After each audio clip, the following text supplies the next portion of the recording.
Hello, I'm Nick Stratus, and this is PwC's Tax Insights in Brief. Budget-related tax legislation was passed by Pennsylvania on July 11th.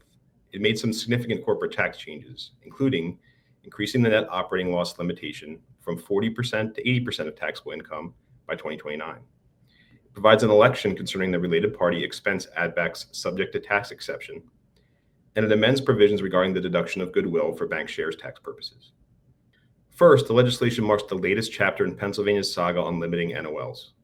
It's been subject to litigation and amended multiple times over the past few years. This legislation increases the current percentage limitation in 10% annual increments, but continues the 40% limitation for NOL carryforwards from loss years prior to 2025. Second, taxpayers will be able to elect out of the related party add-back subject to tax credit. This means that the payor would add back the related party intangible expense, while the payee would exclude those payments from its income calculation in Pennsylvania.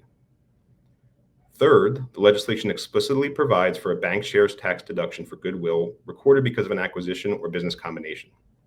This change is not intended to impact any prior periods. As far as next steps, for the NOL changes, taxpayers should be tracking Pennsylvania NOLs by year and need to know the potential impact of the legislation on their ASC 740 tax provision. For the add-back, it's important to consider the effect of the election on both the payor and the payee. This election will not impact the payee's Pennsylvania apportionment or nexus determinations. For more details, please read the attached U.S. State Income Tax Digest and linked insight. Thanks for watching. This has been PwC's Tax Insights in Brief.